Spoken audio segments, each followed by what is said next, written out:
A trailblazer in the field of analytical instrumentation, Ms. Vanitha Datla serves as the Managing Director and Vice Chairperson of Elico Limited. She is a real whiz, having worked in the US and India in fields as varied as financial services, insurance, cement, power, security printing, instrumentation, and business process outsourcing. Here's welcoming immensely talented and illustrious Ms. Vanitha Datla. Good morning, ma'am. We are very glad to have you here. Morning. So, we would like to know about your childhood, your education, and your career graph. And I've noted from a few of your interviews that you have spoken at length about women empowerment and how you have taken up the journey of women empowerment, how you have embarked on this journey, and how you have inspired women around you. I've also noted that you have spoken about women from your community not coming forward and working while completing their degrees in famous colleges. So what's your take on that? Thank you for having me over today.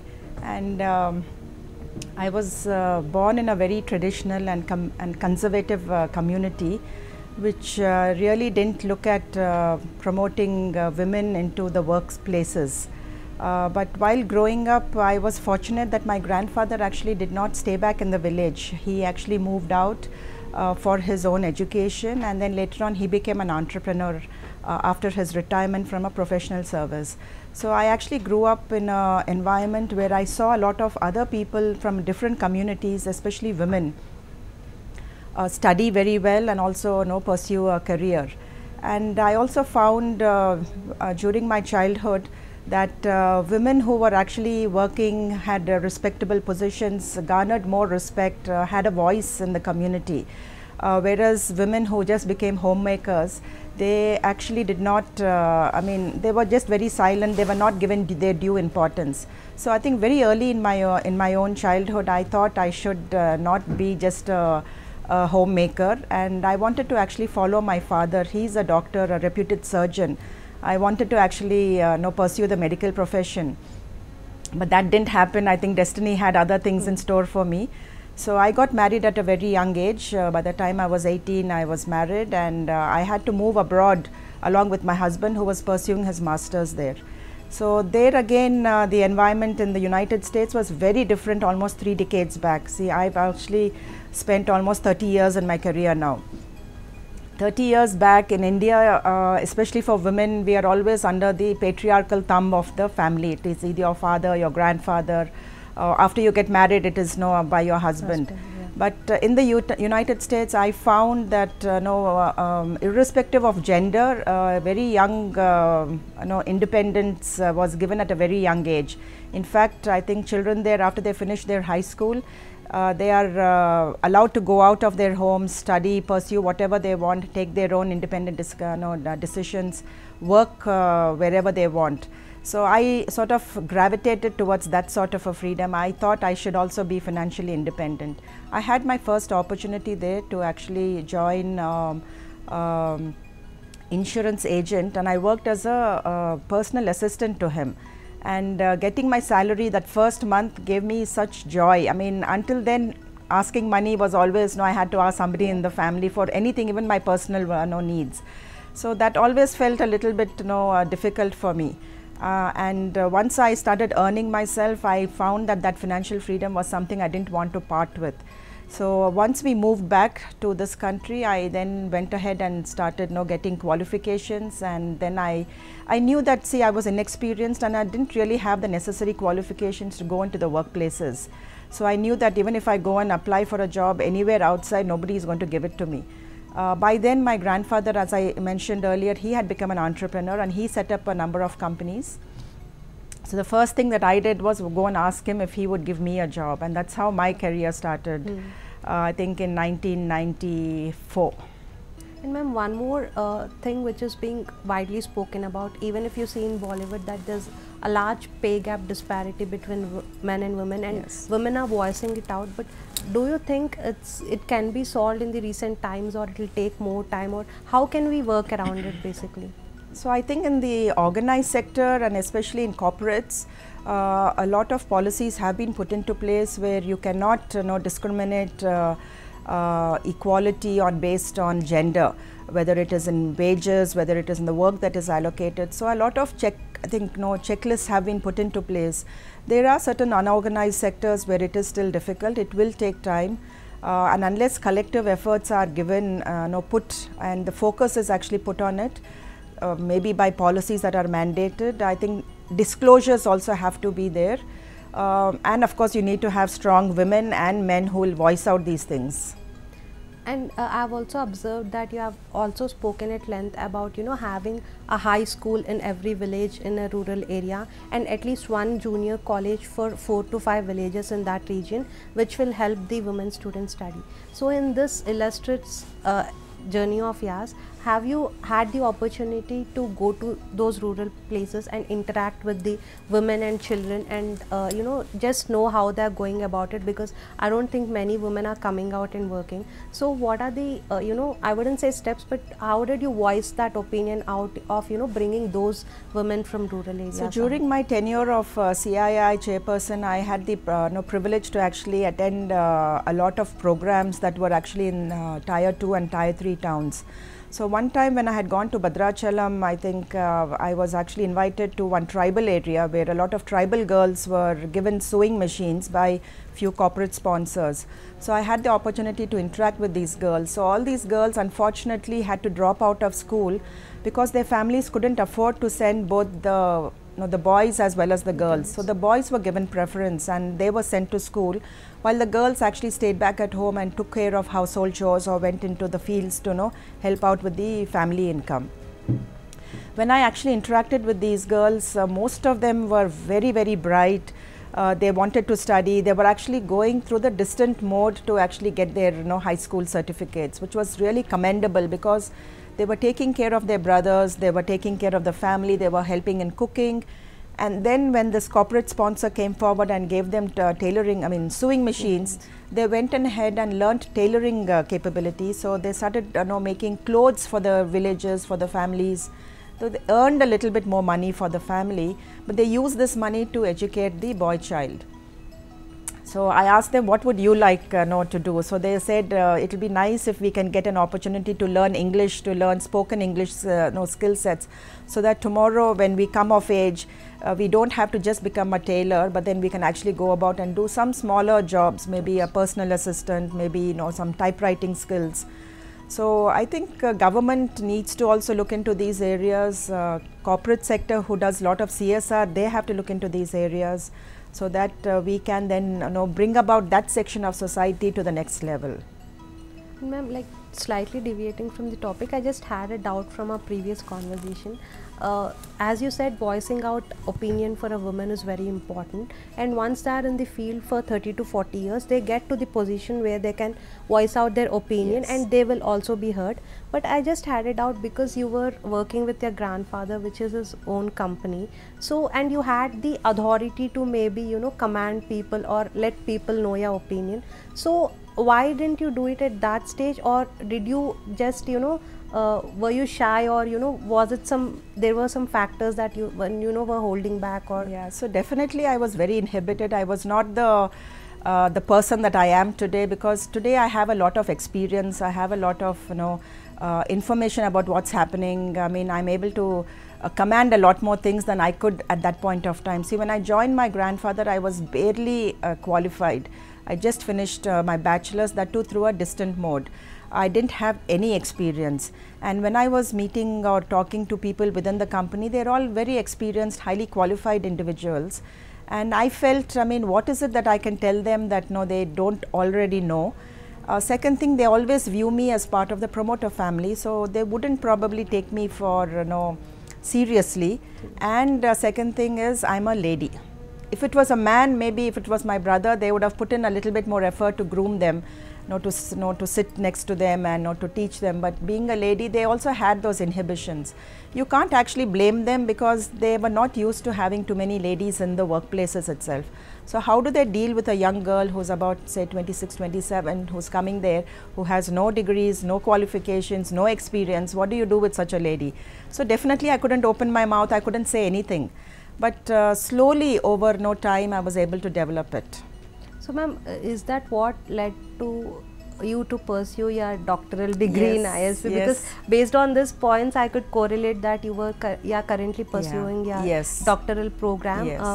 The topic is like women face difficulties in their own businesses owned by their families.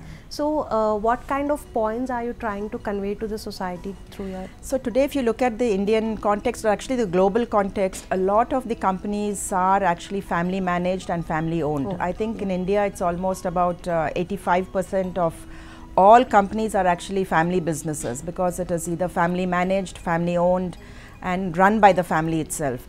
Unfortunately, the number of women working in such companies is again very, very low, and this is not just restricted to India itself.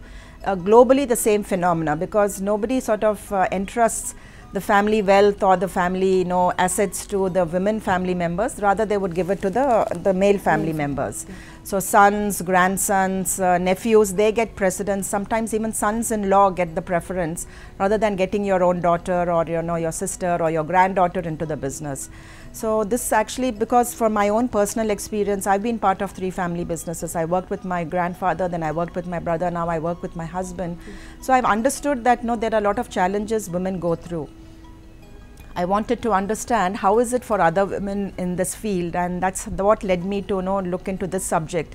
And currently what I'm researching is we don't find too much of variation across developed countries or underdeveloped nations, because the psyche itself is still very patriarchal, and very few women have actually been able to break those those frameworks, or those the glass ceiling as such is still there prevalent in family businesses.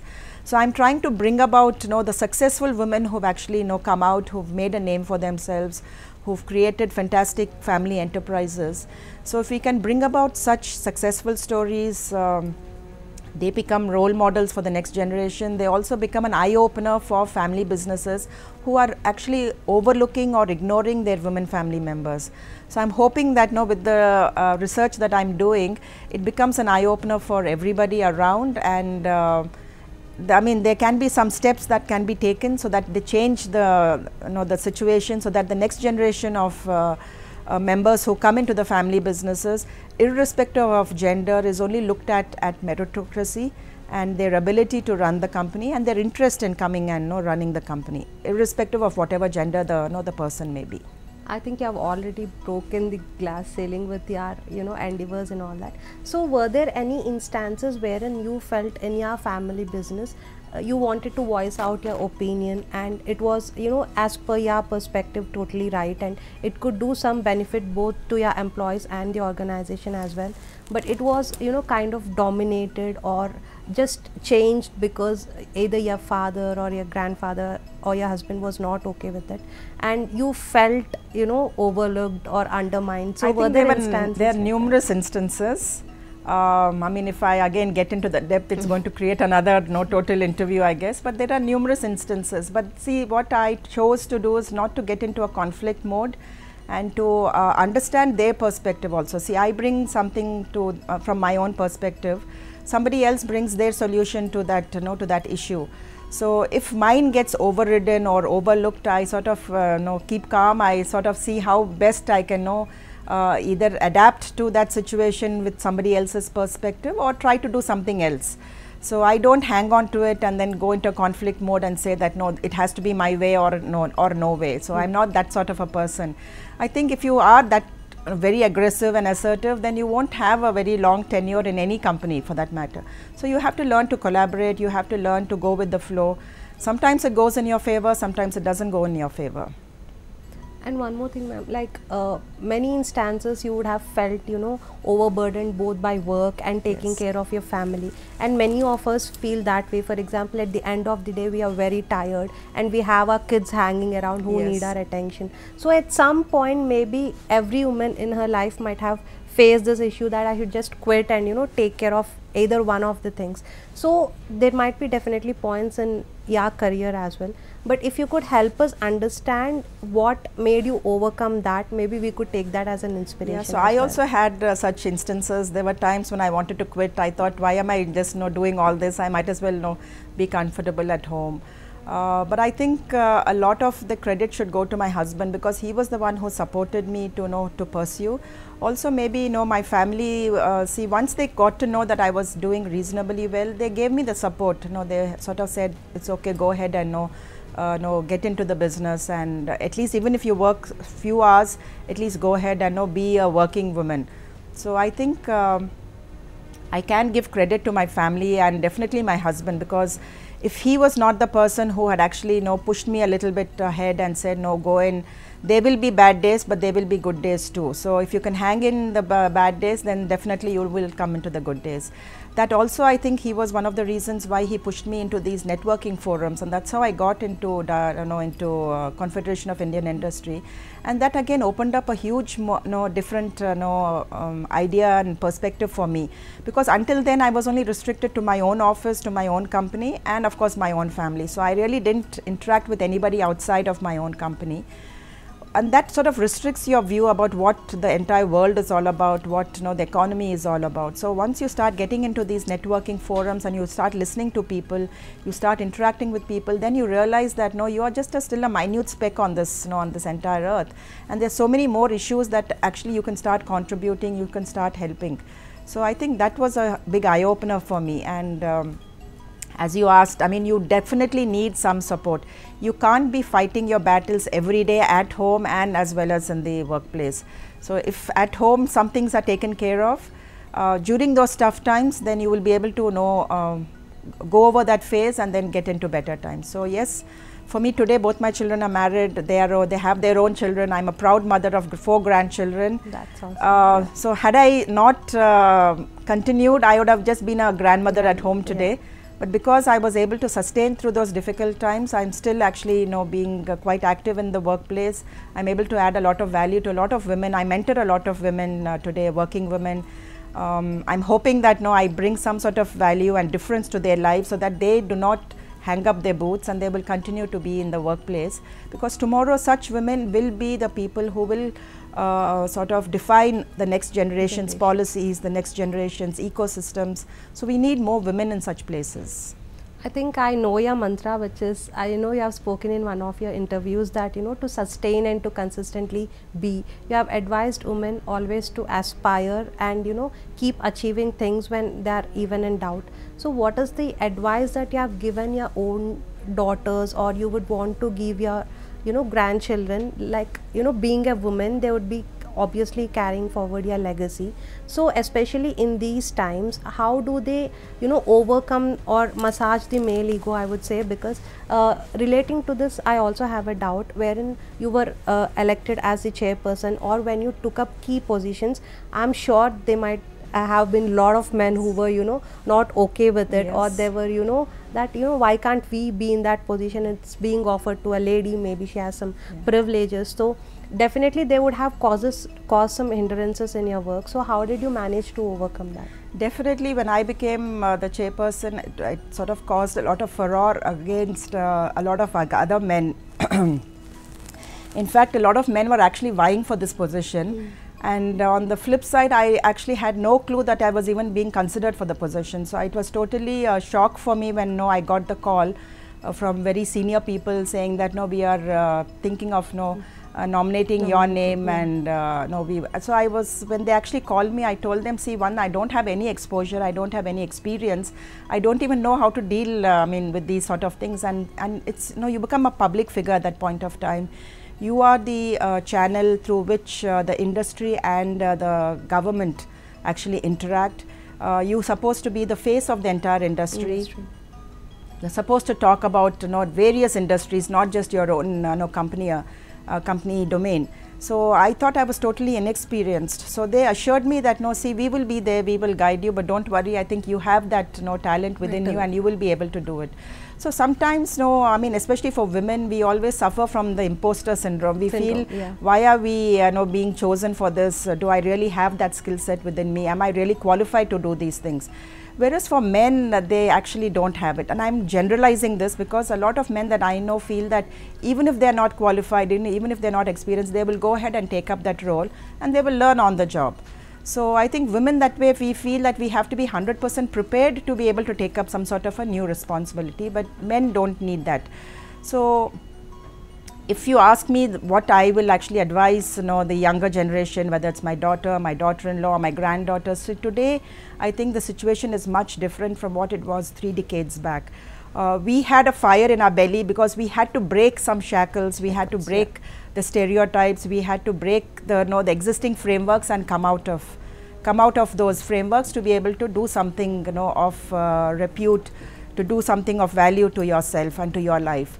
Today I think it's much easier for especially my daughter-in-law, because we expect them to work, and we would help them in every manner. So we hope that they will also create a legacy for their own daughters especially. The other thing is that with your own behavior and with the behavior of your male spouses, you can create a more gender neutral world and become role models for the next generation. So that one doesn't have to feel restricted just because I'm a girl or because I'm a boy, I'm expected to do these things. Irrespective of whether I'm a boy or a girl, I have access to every opportunity that is available, and I have the best help around me to help me achieve those ambitions and dreams. So I definitely will use all my own personal abilities to help them out if they are wanting to pursue those dreams. I will definitely not restrict them if they want to achieve.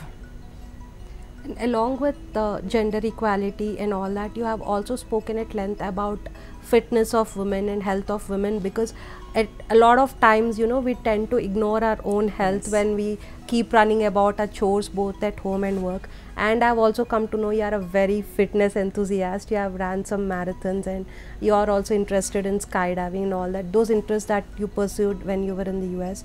So what advice would you give to women on taking care of their health, prioritizing their health over the health of their kids and spouse? Because many a times even when we are sick, we go and take care of them and do all the chores irrespective of that. And even the husbands, many of the husbands don't even care of their health. So how would you bring about it? So for me, the fitness journey started when I started finding a little bit of time when my children grew up and I didn't have to take them for tuitions or other activities. So that time I sort of got involved in certain clubs that promoted running, cycling, all these sort of adventure activities, and I sort of gravitated towards that. I also realized that in the Indian context, culturally women are conditioned to put everybody ahead of their own self, and in that their own health also gets deteriorated. So if you look at the traditional women, by the time she reaches say 45 or 50, she's totally lost the fitness of her own life, of her own body. She's she has a lot of lifestyle problems, whether it is diabetes, hypertension, cholesterol, thyroid. A lot of these things happen because we have not taken care of our health in the earlier times, maybe in the earlier ages, maybe early 30s and early 40s. If you had put in a little bit of effort in taking care of yourself, then you'll be able to push that towards when you're 50 or 60 or 70.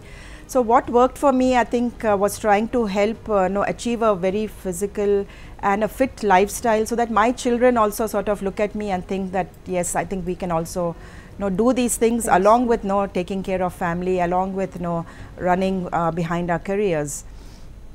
One thing that Indian women they don't do is that once they have their children, they never again attend a gynecologist. So today it is very imperative to get yourself checked every year, because there is a huge rise in the incidence of cancers, of lifestyle diseases, which actually can be avoided if you have I think some focus on your own health, and you also make it a point to get some health checkups periodically, at least once a year.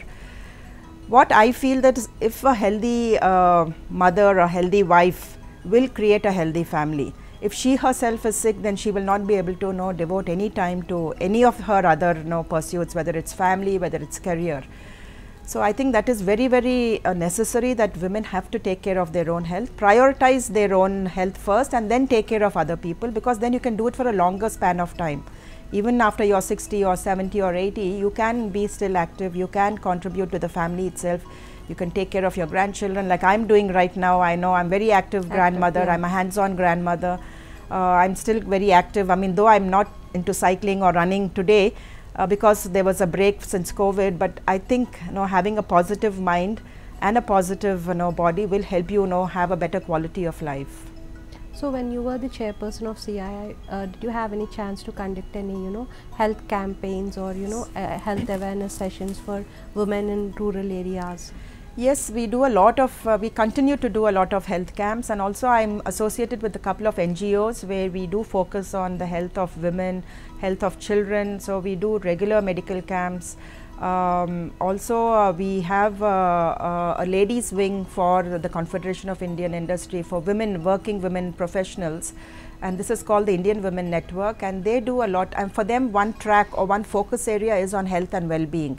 And health and well-being includes also conducting medical camps, but also a lot of exposure and awareness sessions on their own health.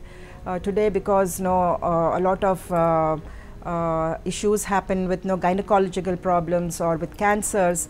So unless you get this exposure to the women who are working, they understand the importance of taking care of your health, so that they can then make their own community or their own families a little bit healthier. So we do conduct a lot of these things going on. It's an ongoing effort. And ma'am, we just wanted to know more about your organization Elico. So what's your role in it, and how does it function? And you being such a women empowerment enthusiast, so I'm sure you might have taken many steps, like you have told before, in terms of work from home options or flexible working hours and maternity leave. So how do you go about it, and what are the HR policies that you have framed that are different from the other organizations? Yeah, so my company Elico, the present company that I'm working for, is close to 63 years old. It was started by my husband's uncle, and this is in a very niche segment. It's manufacture as well as research and development of new instruments, analytical instruments, which actually is used in all industries where they need to analyze the chemical compound of their product. And I think from a very young age of the company itself, my husband's uncle was very progressive, and he had actually had a lot of women working in all departments. It was just not in the HR department or in the finance department, which is traditionally a lot of companies have women in these departments and not in the production or in the shop floor. Whereas in my own company, we have women across all functions, whether it is R&D, whether it is marketing, whether it is HR, whether it is finance, whether it is production, operations, supply chain. So across we have, I think it is creating a good corporate culture. Women ultimately has to feel very safe in an environment where she's working. Okay. So we were able to bring that, and I think after I joined, I've joined almost close to 15 years back, there has been an additional focus on bringing more women into every section and every level also. In fact, we have women right from the fresher level to mid-manager to senior most vice presidents, presidents, as well as to the board level. So there was this lady who worked with us for the last almost 40 years, and she's come to the board for one of our associate companies. So we have given that clear graph, a career graph for women who actually choose to stay with us. They can climb the ladder and get to the senior most positions. So we have actually showed that meritocracy helps, and having the right mindset, the right culture fit with the company will help you grow in your ladder. A lot of policies that we were able to bring, I think, as you mentioned, was of course flexi time, and this was much before even the pandemic hit us. So we did have work from home options, we did have flexi times.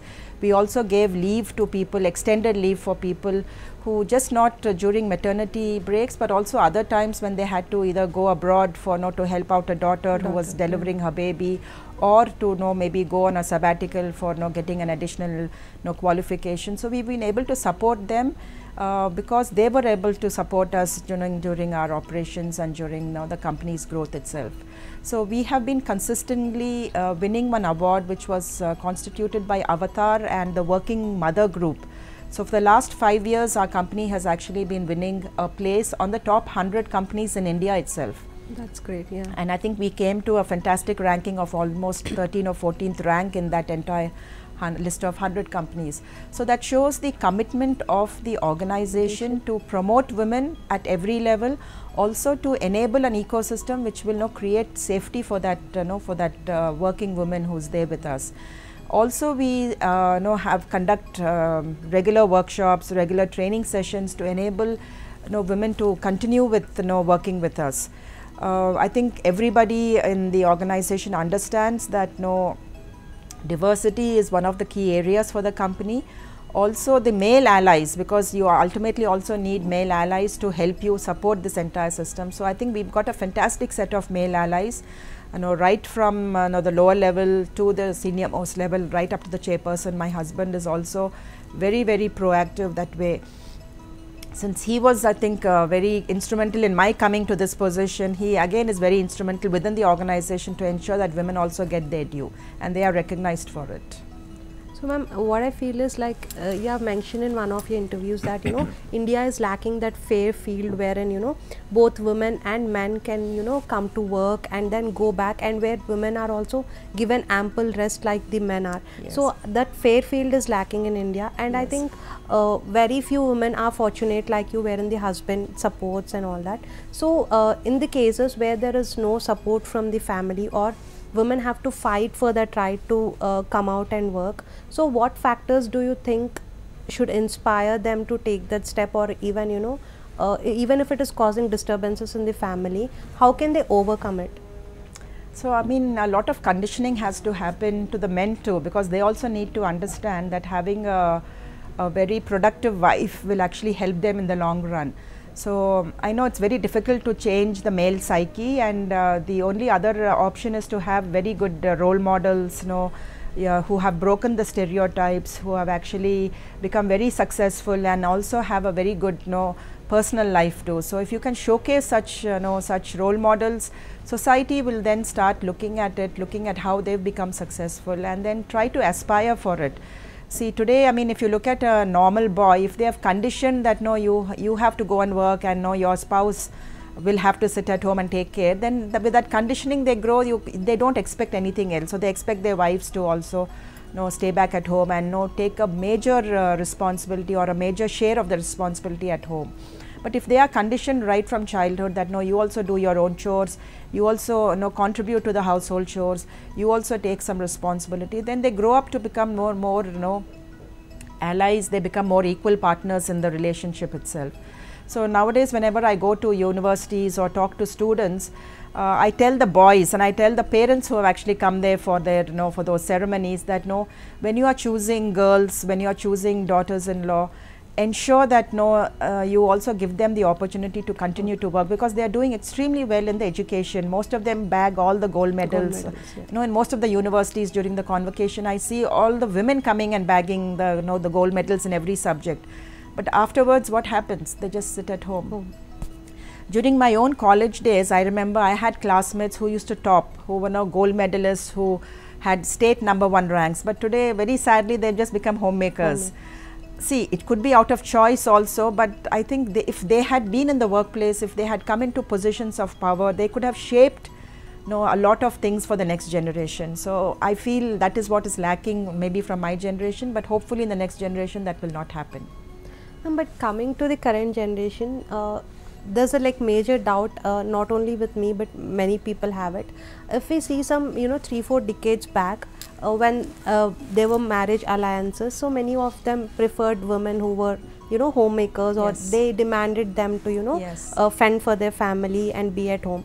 But coming to the current scenario, because I myself I experienced that, and there are many contemporaries who have, they are in fact asking that are you working, because yes. they want them to contribute to the family. Yes. But I think this is bringing a certain issues in the family, like especially the current generation women, they wouldn't want to take anything, they wouldn't want this guilt, as well as they wouldn't take any sarcasm or any yes. kind of comment from their in-laws or their husband yes. as well. So it's coming upon the ego of both the husband and wife that I'm also working, yes. I'm also earning yes. equally. So it's causing a lot of disturbances, and yes. it's like increasing the divorce rates in India. So what's your take on that, and how would you think that would balance the family? So yes, what you are telling is absolutely true, and you see a huge rise in the incidence of divorces, of people not able to compromise. Ego plays a huge role. So I mean, see, one thing that has to, everybody has to understand, whether the boy or the girl, is that, see, when you enter a relationship, there is always a give and take. And if you are only giving and not taking, it is also a problem. If you are only taking and not giving, is also a problem. So when you enter into a relationship, one has to understand that a compromise is a must, and the compromise should help both the parties. It cannot always be skewed towards one party, and this used to happen in the past. Unfortunately, women were not financially independent those days. They did not have a voice. They did not have the support of the ecosystem. Therefore, they had to remain in such marriages despite not being happy, despite not liking the situation. They were forced to continue. Today, women are more independent. They have a voice, so they are not taking these sort of issues. So they prefer to get out and remain independent rather than stay stuck in such relationships. Sometimes it goes to the extreme where even for silly reasons, people are just splitting up, which is not necessary. One thing that every individual needs to learn is that life will always have ups and downs. Life will always not be as we want it to happen, but we have to adapt. We have to also understand how to look at other people's perspectives from our own perspective, and then see how best we can all travel in this journey together. At the end of the day, we just need companionship, and we need a person who understands us. We also need to be the similar person to that to that individual also. So we cannot always look at everything one-sided. I know, I mean, I might be preaching, but in my own position, I think I've tried a lot of times to correct the situation a little bit more passively, not aggressively. Yeah. I mean, if everybody wants to fight, yes, I mean, there'll always be war. But then how do you negotiate? How do you take your stand peacefully? How do you also ensure that there is stability within the relationship? And this is not only important for individual relationships, it is for corporate, it is for community, society, even at the country level. See, even at the country, if you cannot get along with people, and then we go to war, and that's what's happening in the world today. So how do we get out of those extreme behaviors and remain more stable? How do we go more peacefully in this entire journey, because everybody after all has only one life to live. So try to make the best out of it, out of the whatever is given to you, because not everything is given on a platter to everybody. So ma'am, so a little bit of adjustment is what is necessary. So as a key takeaway, could I say that stepping a bit down when the situation is a bit panic is totally okay, and we need not take it upon our ego that it is a kind of insult to us. So being women, we can be more mature and understanding rather than men, and just try to pacify the situation rather than just aggravating it further. But then you can't always be doing it, because then you become very submissive. So you have to have a balance in that. And probably open communication is always best, because if you tell the other party what exactly is creating this issue, then maybe they also will understand, because many a times they may not also not understand what is actually the issue happening. So I think open communication, a little bit of adjustment, it's not a fixed ingredient or a recipe for a perfect relationship, but a little bit of everything I think should work.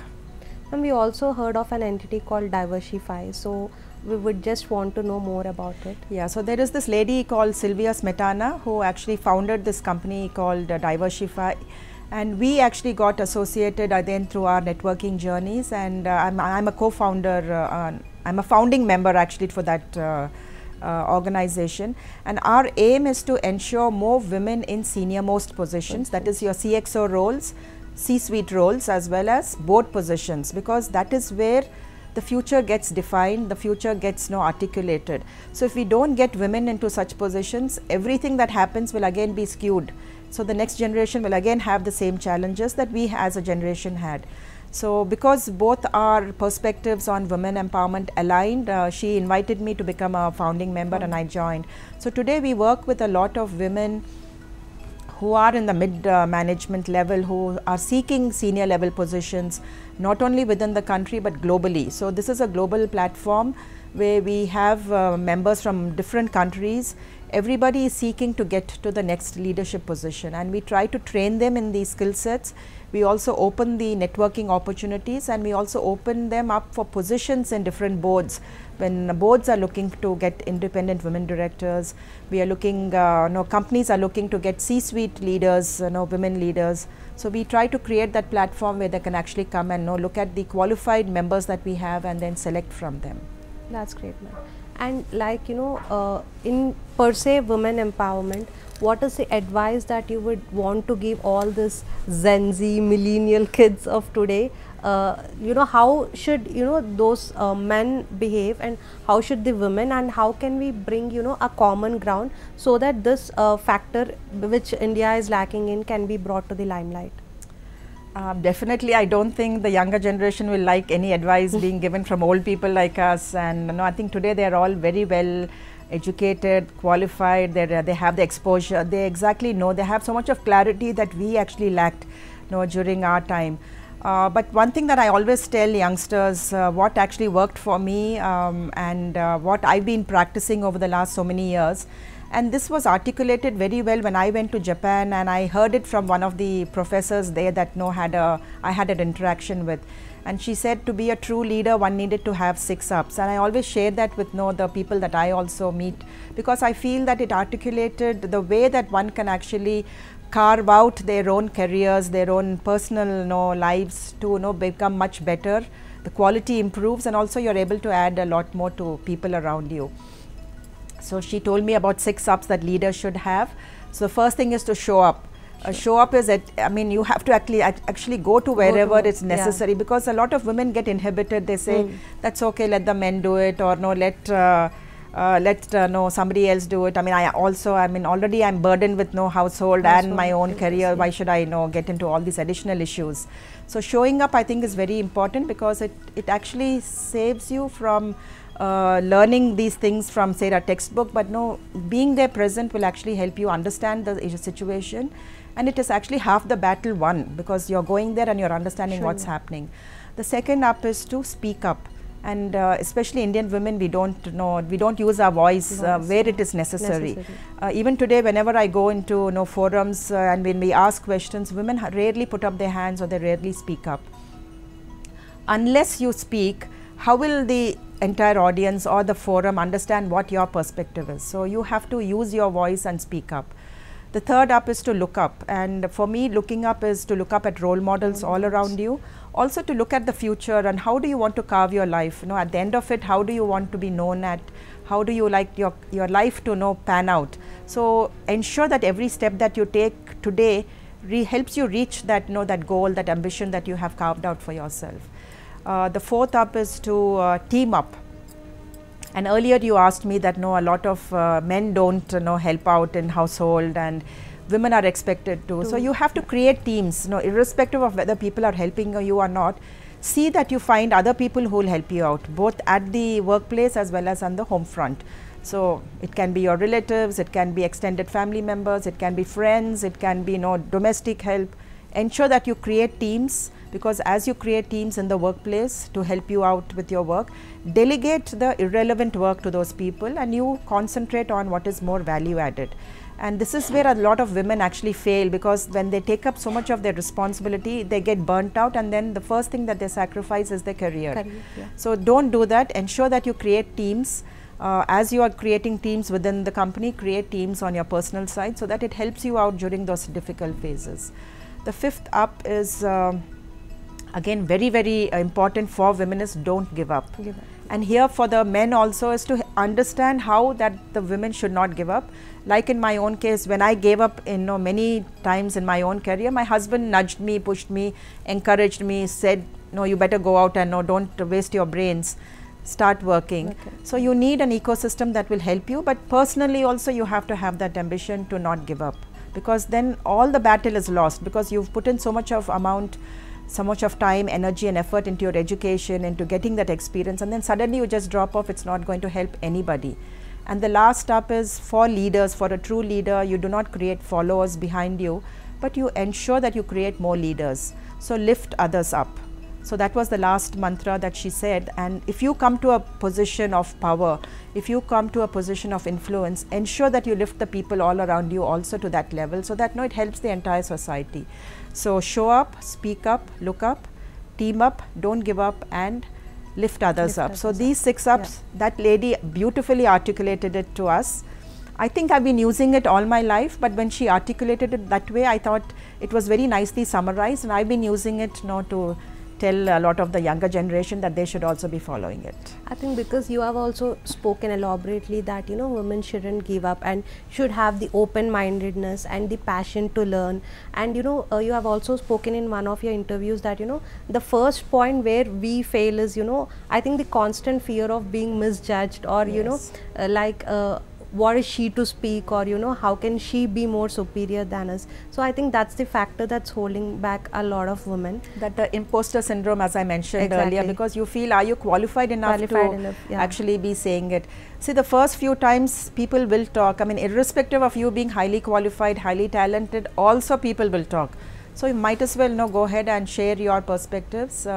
Yes, people might laugh, people might judge you, people might criticize you, but take it with a pinch of salt, and then refine yourself for the next time. So that I think you also take that, that feedback, improve upon yourself too.